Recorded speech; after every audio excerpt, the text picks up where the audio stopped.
RCF Jéricho-Moselle. RCF Jéricho-Moselle, bonjour. RCF Jéricho-Moselle, c'est une radio chrétienne, c'est une radio généraliste et c'est une radio de proximité où l'on parle des sujets qui touchent la vie des gens autour de nous, dans le département et dans la région. Bonsoir à tous, soyez bienvenus pour le 18h30 en Alsace-Lorraine de ce lundi 9 novembre.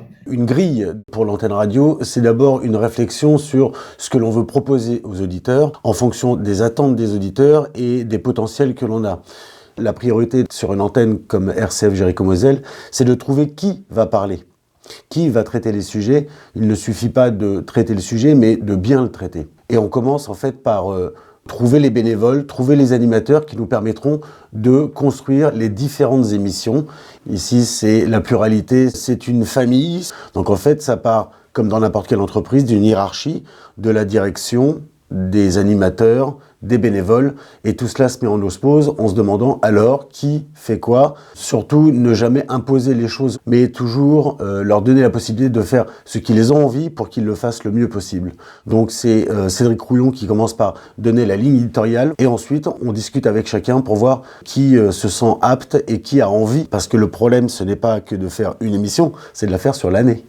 Et ça parfois c'est le problème parce que ça part bien sur 15 jours, 3 semaines, 1 mois, et on est vite essoufflé. Donc il ne faut pas se tromper dans le choix de la personne et dans son aptitude et sa volonté sur le long terme. Notre conseiller coronavirus qui, dans sa dernière chronique, nous disait que ne fallait pas trop compter sur le vaccin en 2021.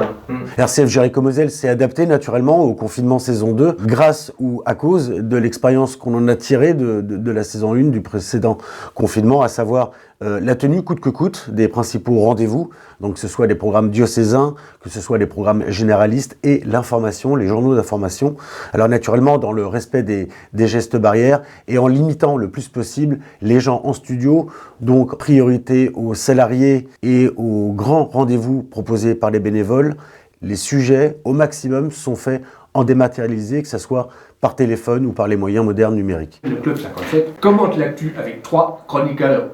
Alors en ce moment, c'est le radio don. On a besoin de tous vos dons parce que cette radio, elle est faite pour vous, mais elle est aussi faite par vous. Sans vous, rien n'est possible. On ne peut pas faire de programme, on ne peut pas faire de journaux d'information, on ne peut pas aller sur le terrain, on ne peut pas parler de la vie diocésaine, on ne peut pas parler de la vie civile. Tous les reportages, toutes les émissions sont faites grâce aux dons des auditeurs et des auditrices. On ne peut absolument rien faire sans la participation de chacun. On a besoin de renouveler le matériel, on a besoin d'entretenir le matériel, les salaires, les locaux. Si la radio n'a pas de prix, par contre, elle a un coût. Donc on compte vraiment sur tous les auditeurs et les auditrices pour continuer cette belle mission qu'est RCF Jéricho-Moselle. On reste optimiste et souriant sous son masque, on prend soin de soi et de ses proches et on distille autour de soi l'esprit du bien vivre ensemble et dans le respect. À tantôt les écolos. RCF Jéricho-Moselle, c'est votre radio et sans vous, cette radio n'existerait pas. Alors merci de nous soutenir pour continuer à vous proposer les programmes que vous aimez tant et qu'on aime tant faire.